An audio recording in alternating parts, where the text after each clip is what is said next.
우리 사랑하는 광주 경성교회 여러분, 우리 제목을 이 시간에 다 같이 한번 좀 깁니다만 같이 한번 합독합시다. 시작. 너희 속에 있는 소망에 관한 이유를 묻는 자에게. 오늘 본문 말씀 중에 15절에 있는 내용입니다. 베드로는 이제까지 그리스도인들이 세상을 어떻게 살아가야 하는지 구체적인 삶의 영역들 가운데서 가르쳐 왔습니다.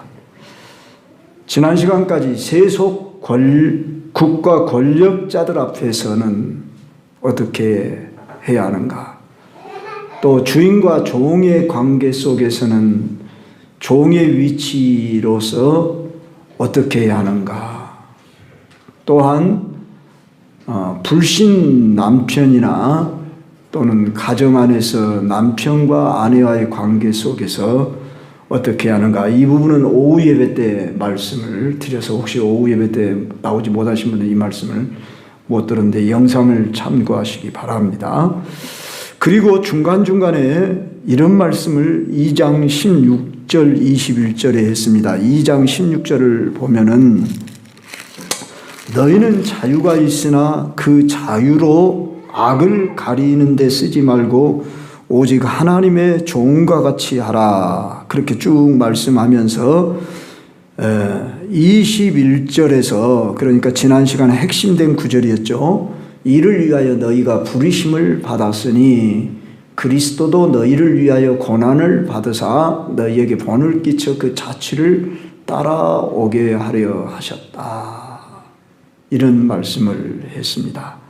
이어서 오늘 마지막으로 말하노니 이렇게 말하는데, 이 말은 2장 11절부터 이제 그 새로운 어떤 그 단락으로서 말씀하는 내용을 여기 8절부터서 지금 말씀하고 있다, 이렇게 보는 것입니다. 이후에도 4장, 5장의 내용이 있기 때문에 한 단락 부분에 있어서 마지막으로 말한다, 어떤 강조를 두고 하는 말로 이해가 되는데, 오늘 3장 8절부터서 계속되는 내용의 말씀을 뭐라고 말하느냐 그러면 성도들 관계에서 갖춰야 할 어떤 그런 인격이라고 할까요, 성품이라고 할까요, 그걸 먼저 주문하고 있는데, 너희가 다 마음을 같이하여 동정하며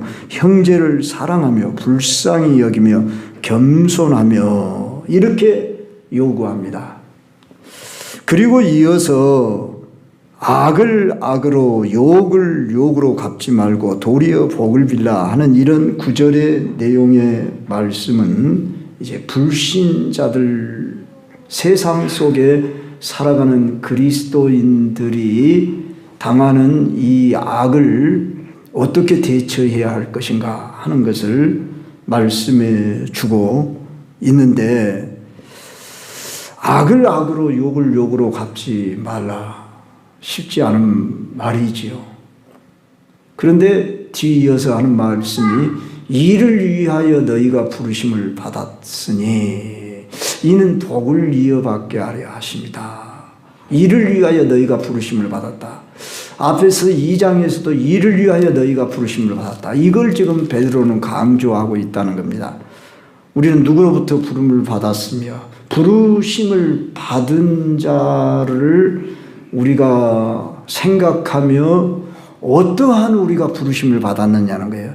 너희는 택하신 족속이요 거룩한 제사장이요 왕 같은 자들이다, 이런 이미 우리가 살핀 바에 의하면은 베드로전서 2장 9절에서 그의 왕 같은 제사장들이요 거룩한 나라요 그의 소유된 백성이다. 우리가 그리스도인으로서의 그 정체성, 나는 누군가, 나를 부르시니가 누군가,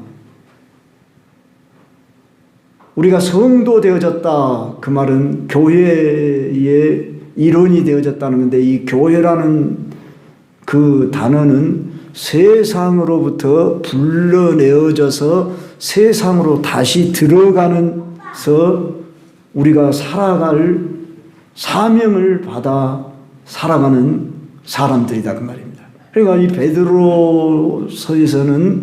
지금 교회 성도된 자들이 세상 속에서 어떤 역할을 할 것인가 이것을 말씀하는데, 우리는 하나님과의 개인적인 관계로 볼 때는 대단한 그 영광된 소망이 있는 그런 자들로 부름을 받은 것을 이미 베드로전서 1장 처음부터서 3절에서 우리 주 예수 그리스도의 아버지 하나님을 찬송하리로다.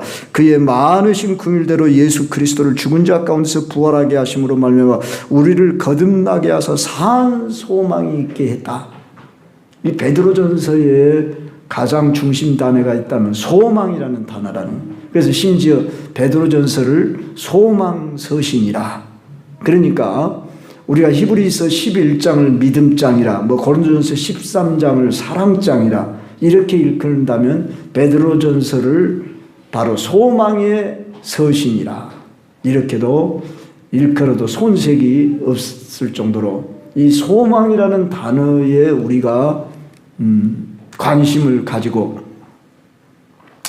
이미 여러 차례 강조되어지는 말씀을 우리는 듣고 있는데, 이 세상은 썩고 더럽고 쇠하여져 가는 세상인데 우리에게는 썩지 않고 더럽지 않고 쇠하지 않냐는 영원한 나라에 소망이 있는 백성이 되어졌다는 것입니다.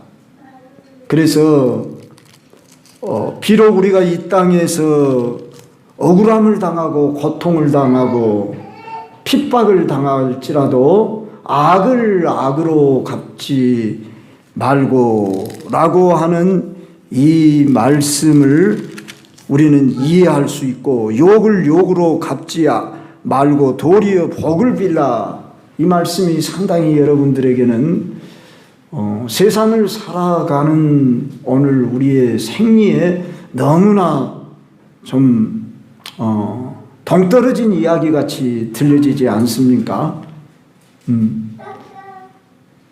우리가 정당 방위를 해야 되고 정당한 요구를 해야 되고, 왜 우리가 부당한 대우를 받아야 되고, 여러분이 직장에서 어떤 해고를 당한다든지 부당한 걸 요구한다든지 그런다 그러면은 여러분들의 권리를 행사하는 것이 당연하다고 하고, 그렇게 하지 못하면 이 바보 천치야 그렇게 말하고 그럴 수 있지요. 물론 우리가 일부러 고난을 당할 필요도 없고 일부러 그런 일에 우리가 해를 입을 필요는 없지만, 정말 우리가 때로는 억울한 일을 당할 때 내가 왜 이 억울한 일을 당했는가 한번 생각을 해야 하지 않겠습니까? 그럴 때 그리스도 때문에, 나를 부르시니 때문에, 내가 그리스도인이라는 것 때문에 내가 이 고난을 당한다고 하면은 우리는 선으로 악을 이길 수 있어야 한다, 그런 말이죠. 그러지 우리가 누가 저기서 뭔 말하고 여기서 뭔 말해도 이래도 좋고 저래도 좋고 그러자는 건 아니죠. 우리는 물론 이 민주사회에서 정당한 대접을 받고 요구를 하고 우리가 어떤 잘못된 이익을 취하고자 한 것이 아닌 이상은 우리가 정당한 어떤 시간 동안 일한 만큼 보수를 받고 어떤 계약 조건 하에서 내가 일했다 그러면 거기에 대한 보수를 받는 건 당연한 거겠죠. 그런데 지금 그런 걸 말하는 게 아니라 내가 그리스도인 된 것 때문에 어떤 부당한 대우를 받고 욕을 먹고 내가 그렇게 할 수밖에 없는 상황에 직면했을 때라도 여러분들은 악으로 대항하지 말라는 이 말씀의 근거가 뭐냐?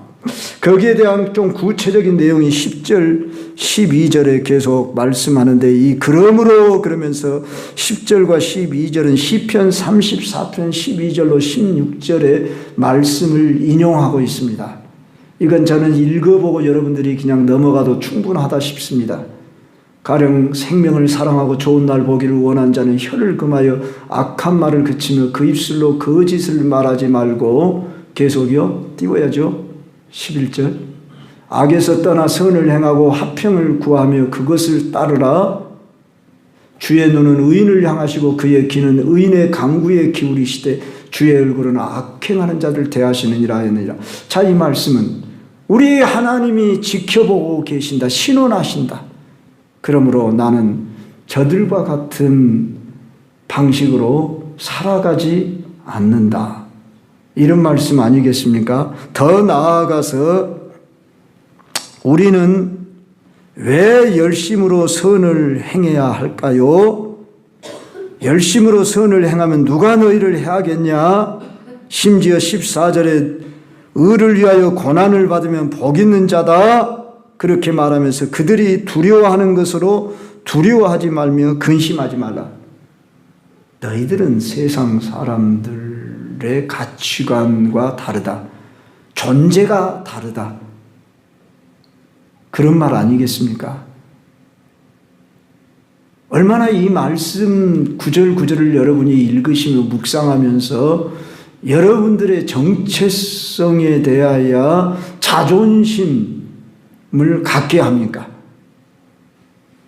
그런데 우리가 그런 자존심을 우리 스스로 갖지 못하고 세상 사람들의 가치관 수준에서 같이 말하고 생각하고 그들과 어울린다고 한다면은 우리 스스로 우리 자신을 잃게 되는 자가 되지 않을까요? 그들이 두려워하는 것을 두려워하지 말며 근심하지 마라. 그들이 두려워하는 건 여전히 나도 똑같이 두려워하고 근심하는 수준에 있다 그러면은 우리가 뭔가 잘못된 거 아닙니까? 그리스도인 되었다고 하는 여러분의 그 정체성을 여러분은 어떻게 갖고 계십니까? 그저 교회 다닌다는 정도입니까?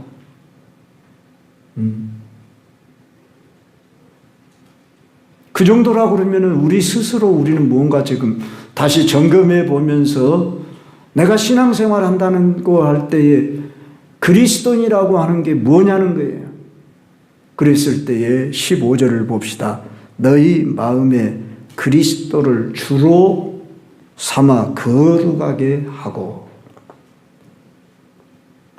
그리스도를 주로, 주인으로, 왕으로, 나의 전부로 삼아 거룩하게 하고. 우리가 처음 예수님 믿을 때는 예수님 내 마음속에 들어와 주세요. 나의 주인이 되어주세요. 그렇게 우리가 시작을 했습니다. 그런데 예수님을 믿고 알아가면 알아갈수록 그 정도만이 아닌 내 자신의 인격을 드리지 않고 내 삶을 드리지 않고는 이 길을 갈 수 없다는 것을 절실하게 깨닫지 않습니까? 그래서 어떤 분들은 참 예수님 믿기 힘들다고 이렇게 표현들 합니다. 왜 힘듭니까? 예수님 믿기가. 세상과 발맞추어 살아야 하는데 다르게 살아야 한다고 하는 거기 안에서의 갈등 아닐까요? 교회 와서는 찬송하고 예배하고 또 나아가면은 세상이라고는 환경에 펼쳐져 있는데 내가 이 세상에서 어떤 역할을 해야 하느냐, 이것은 내가 어떤 존재 가치관을 가지고 있느냐, 나의 정체성을 바로 알지 못하고는 도저히 우리가 이 세상을 이겨나갈 수가 없다 그 말입니다.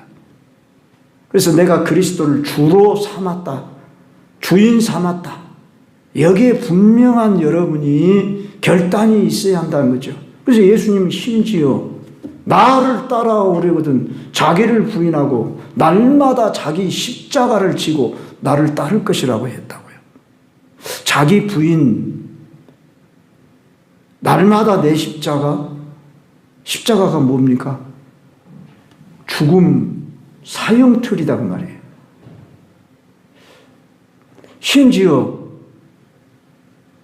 네 부모와 처자식까지도 미워하지 않으면 나를 따를 수 없다. 뭐 이런 예수님이 요구하는 그 분량이 너무나 감당하기 힘든 여러분 믿음의 고백을 따라서 여러분이 감당하시지 이렇게 하라고 한다고 해서 여러분이 할 수 있겠습니까? 우리 주님은 억지로 따라오라고 하시는 분이 아니에요. 수고하고 무거운 짐진 자들아 다 내게로 오라 그랬어요. 수고하고 무거운 짐을 네가 지려고 하지 말고 내게 와서 맡기래요. 그러나 여전히 예수님을 믿으면서도 내가 그 수고하고 무거운 짐을 지려고 하니까 버겁고 힘들고 예수님 참 믿기 힘들다. 그런 말이 나오는 거 아니겠습니까? 주님 앞에 다 맡겨버리면 되는데, 내려놓으면 되는데, 내려놓는다는 게 뭡니까? 예수님을 주인되게 왕되게 하신다 그 말입니다. 근데 우리는 아직도 자아가 살아있어서, 내 욕심이 살아있어서, 내가 할 수 있다고 하는 나가 여전히 살아있어서 그런 거 아닙니까? 한마디로 말하면 내 자신의 부인이 안 됐다 그 말이에요. 내 십자가 못 찍었다는 거예요. 그러니까 아직도 주인 되지 않은 거예요. 입으로는 주여 주여 하는 자마다 다 천국에 들어가는 것이 아니요 했듯이 진정으로 내가 주인 되게 했냐고. 내가 주님이라고 부른 그 부름처럼 실제 주인 되게 해라. 그 주로 삼고 뭐라겠어요? 거룩하게 하고 구별되게 하라 그 말이에요. 거룩하게 하고 그 말은 저 세상 사람과 다르게 하고 너는 주를 주인 삼은 사람이다. 그러면 우리는 뭐가 되죠? 그의 종이 되고 그분의 말씀 듣고 따르고 그분이 내 안에 사시게 하라. 우리 갑자기 갈라디아서 2장 20절 말씀이 생각납니다. 이 말씀을 외우는 분들이 우리 광주 경성교들 아마 한 3분의 2는 다 외울 것 같은데 어디 한번 같이 외웁시다. 시작. 내가 그리스도와 함께 십자가에 못 박혔나니 그런즉 이제는 내가 사는 것이 아니요 오직 내 안에 그리스도께서 사신 것이라. 이제 내가 육체 가운데 사는 것은 나를 사랑하사 나를 위하여 자기 자신을 버리신 하나님의 아들을 믿는 믿음 안에서 사는 것이. 이 구절을 암송하고 있고 심지어 노래도 나왔잖아요. 내가 그리스도와 함께 십자가에 못 박혔나니 그러면서 우리가 노래도 부르는데 못 박혔대요. 죽었대요. 내가 산 것이 아니고 내 안에 그리스도가 산대요. 근데 입으로만 그렇게 했지 실제가 되지 못했으면은 우리가 여전히 이 세상이 버겁고 힘들고 세상 사람하고 별 다를 바 없이 살아갈 수밖에 없다 그 말입니다. 물론 우리가 완전히 다 죽지 못한 것이 죄송해요. 그렇지만 그래서 바울도 나는 날마다 죽노라 그렇게 말했지만 사실 죽기 전에 그리스도가 주인 되게 하면 돼요. 내가 막 죽으려고 할 필요 없어요. 죽으려고 해보세요. 죽어지는가? 절대 안 죽어집니다. 나를 막 죽여야 한다는데 그건 율법입니다. 내가 이런 말씀은 이미 여러 차례 여러분들에게 말씀을 드렸습니다. 믿어버리면 돼요. 내가 죽은 것을 믿어버려. 선언해버려. 인정해버려. 주님이 내 안에 사신다고 고백하고 선언해 보시리라 그 말이에요. 사람이 마음으로 믿어 의에 이르고 입으로 시인하여 구원함에 이른다고 그랬어요. 내가 마음으로 믿는 바를 입으로 시인하고 선포해 버리라고 말이에요. 예수님이 나의 주인이시고 왕이시고 나는 죽은 자가 되었습니다. 이렇게 그리스도를 주로 삼아 거룩하게 하고 그 다음에 보십시다. 너희 속에 있는 소망에 관한 이유를 묻는 자에게는 대답할 것을 항상 준비하래요. 너희 속에 있는 소망에 관한 이유 있으십니까? 여러분에게 소망이 있으시냐고요? 그 소망이 뭐냐고요? 나의 소망은 이 땅에서 자식들 잘 길러서 시집 장가 보내는 것이고, 노후에는 평안하게 집 한 채 마련해 놓고 소박하게, 나는 그렇게 욕심도 부리지 않고 그렇게 그냥 편안히 살다가 가는 것이 소망입니까? 여러분의 인생의 젊을 때 꿈의 목적이, 소망이 무엇입니까? 학생들 같으면 어느 대학교 들어가는 것이 소망이고, 또는 결혼하는 것이 소망이고, 직장에 들어가는 것이 소망이고, 뭐 이런 식으로 그런 소망입니까? 너희 속에 관한 소망에 관한 이유를 묻는데요. 그것은 저 불신자들이, 세상에 있는 사람들이 너는 왜 그렇게 다르게 살아? 우리들의 삶과 방식이 다른 거 보니까 왜 그렇게 살아야 해? 그러면서 물어온다고 할 때에 그 소망에 관한 이유에 대해서 대답할 것을 항상 준비하래요.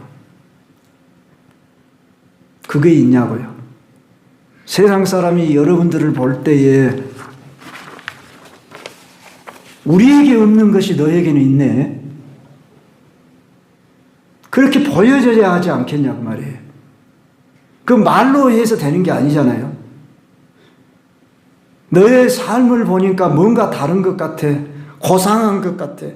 왜 악을 악으로 갚지 아니하고 욕을 욕으로 갚지 아니하고, 그렇게 너는, 이상의 너는, 고상의 너는 좀 뭔가 달라, 너는 경외의 심정으로 바라보는 그런 여러분이 된다면, 내가 된다면 얼마나 좋겠습니까?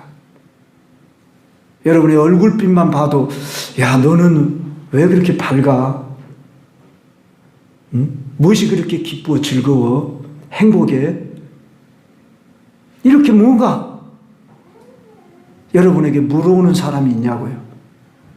그게 아니라 여러분이 세상 사람들보다 더 그냥 울상짓고 어깨가 축 처지고 그냥 그래 갖고 있다 그러면은 무슨 소망이 있냐고요? 여러분에게 소망을 기대할 게 있냐고요? 야, 니네들 뭐 그 짜잔하다야, 너 교회 다닌다고 그러더만 뭐 형편없네네. 말은 안 할지라도 속으로 경멸하는 눈으로 혹시나 보지는 않을까? 기가 팍 죽어 있고 우울해 있고, 이런 수준에 우리가 살아간다고 한다면 어찌 우리가 빛이요 소금이 될 수 있겠습니까? 오늘 이 베드로가 이 편지를 받는 대상들은 로마의 권세 아래에 흩어져 사는 나그네들이다 그랬어요. 고난받는 자들이다. 구체적으로 아직은 박해가 오지 않았다고 볼 수도 있습니다. 그렇지만 뭔가 이들은 지금 고난에 다가오고 있는 그런 날이 머지 않았다는 것을 예견하고서 지금 베드로는 이들에게 이런 말을 하고 있다는 것입니다. 심지어 부당하게 다가오고 악하게 다가오고 그러는 자들에게 온유와 두려움으로 선한 양심을 가져라. 이렇게 주문을 한다고요. 자, 이 온유는 사람들을 대하는 태도를 말하는 것이고, 두려움은 하나님을 대하여 갖는 태도를 가리킵니다.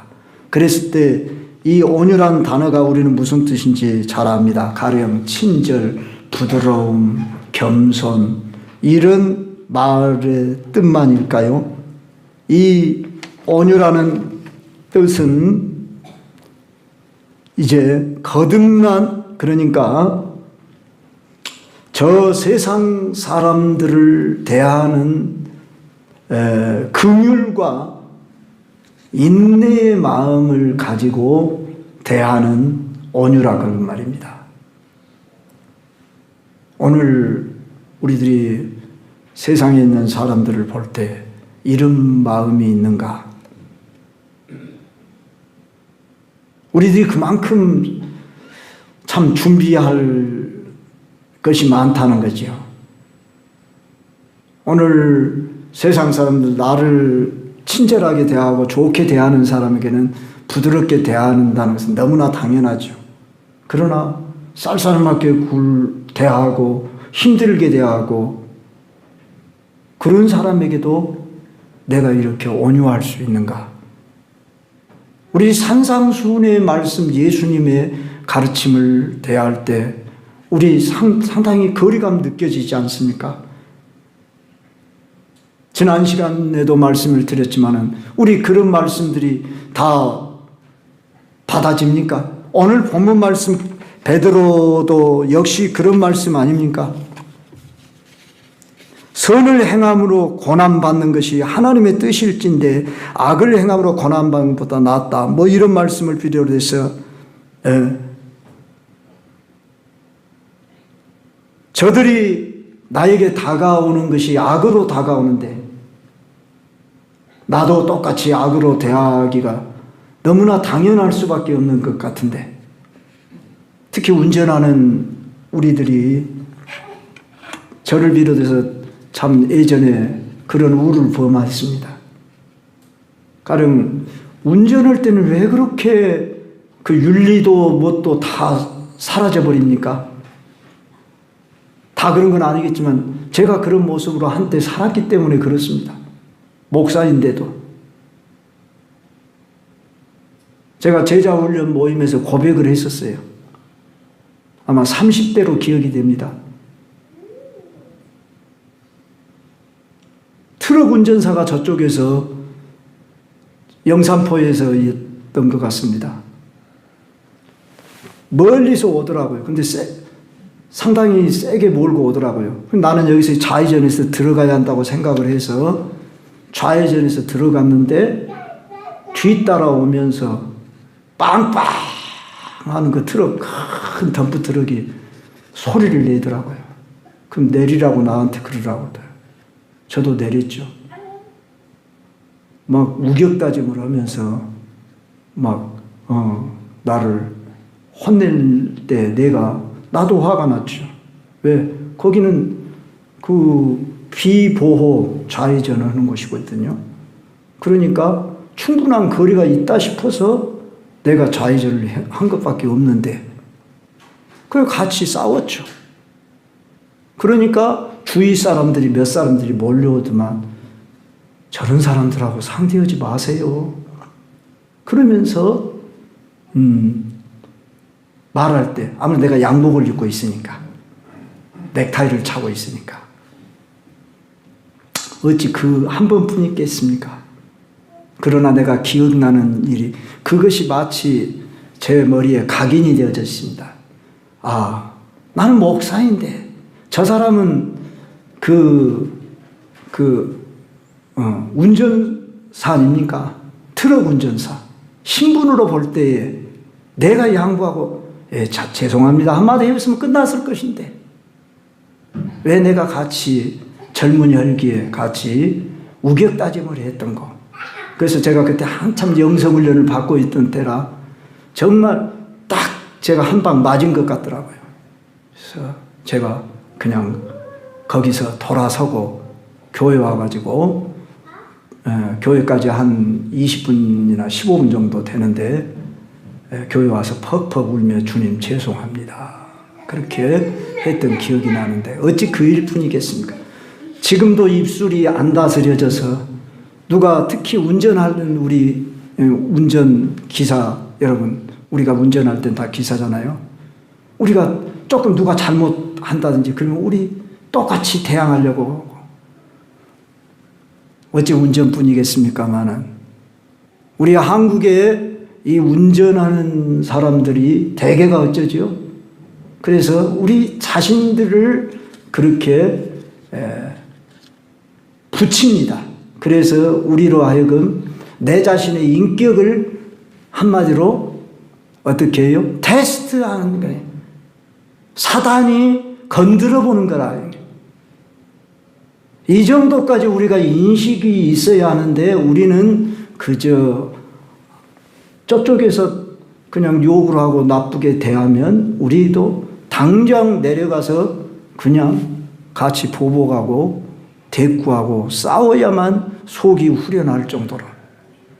그러면 우리가 그리스도인으로서 세상 사람하고 다른 게 뭐냐는 거예요. 예? 교회 다닌다는 것 외에 다른 게 뭐냐고요. 예. 참으로 저를 비롯해서 이런 부분에 있어서 우리 자신들이 뭔가 저들에게 너희들은 다르다. 죄송합니다. 서양 사람들은 상당히 신사라고 한다잖아요. 자기 발이 밟혔는데도 죄송합니다. 이런다고 그러잖아요. 뭐 지금 시대는 다 그런 건 아닐는지 몰라도. 우리가 뭔가 세상 사람보다 다른 것을 보여줘야 할 텐데 무엇으로 우리가 저들에게 보여줄 거냐고요. 정당한 것 당연히 요구할 것 다 그대로 요구하고 손에는 요만큼도 안 보려고 하고 그러면서 우리가 똑같이 행동하면서 우리가 그리스도이라고 한다면 오늘 이 말씀은 너무나도 우리는 동떨어진 선한 양심을 가지래요. 그리스도 안에 있는 너희의 선행을 욕하는 자들로 그 비방하는 일에 부끄러움을 당하게 하기 위해서 선한 양심을 가지라는 것은 여기 선한 양심이란 거듭난 심령이 하나님과 함께 의식하는 것을 선한 양심, 하나님과 함께 생각한다, 의식한다. 우리는 다 양심이 있어요. 그러나 세상 사람들이 갖고 있는 양심과 우리 그리스도인이 갖고 있는 양심은 달라야 하잖아요. 우리는 거듭난 양심, 깨끗한 양심, 거리낌이 없는 양심. 저들도 양심을 가지고 있기 때문에 우리가 가지고 있는 양심은 당신들보다 수준이 더 높은 차원에서 가지고 있지 않는다면은 저들이 어찌 감동을 할 수 있겠냐. 그런 말씀 아니겠습니까? 왜 우리가 그렇게 해야 한다고요? 17절에서 선을 행함으로 고난받는 것이 하나님의 뜻이라 그랬어요. 그런데 악을 행함으로 고난보다 더 나을 뿐만 아니라 너희의 선행을 욕하는 자들로 그 비방하는 일에 부끄러움을 당하게 하려고 한다는 거예요. 오늘 우리는 예수님 때문에 고난당하는 것이 무엇인지 우리들이 한 번씩 생각해 볼 만합니다. 우리는 의식주 생활 문제 때문에 고난받는가, 또 내 몸의 건강 문제에 고난받는가, 이것만 고난이 아니라 그리스도 때문에 내가 억울함을 당하고 손해보고 비방을 받고 그래 본 적이 있습니까? 우리는 이런 고난이 없는, 그러면서 우리는 더 나아가서 선을 행함으로 고난을 받기까지 해야 한다. 이렇게 말씀합니다. 왜 그렇습니까? 우리를 부르신 자가 그 본을 끼쳐 발자취를 따라 오게 하려고 그렇게 친히 고난을 받으시고 십자가에 죽으시고 부활하시고 하늘에 오르셔서 하나님 보좌 우편에 지금 앉아 계시는 분이 나를 지켜보시고 응원하시고 또 복을 받게 하려고. 이 복은 뭐냐? 물질적인 건강의 복을 말하는 것이 아니라 그리스도 때문에 내가 선을 행함으로 거기서 하나님의 영광이 드러나는 그 복, 그 복을 체험하게 하려고. 그럴 때 얼마나 주님이 기뻐하시겠냐는 거예요. 교회가 가야 할 길이 이 길이다 그 말입니다. 교회가 받은 자유는 세상에서 복을 받고 다시 세상적이 되려고 자유를 얻는 것이 아닙니다. 교회는 이 땅에서 영화와 권세와 부와 명예를 위해 부름받지 않았습니다. 썩어지고 더럽고 새하지 않는 영원한 하늘나라를 우리는 받은 것이고 그 나라의 백성으로 살기 위해 우리는 이 세상에서 자유자가 되었습니다. 우리는 죄에 얽매이지 않고 세상 사람들 수준 이상의 자유를 누리게 하려고 자유를 주셨습니다.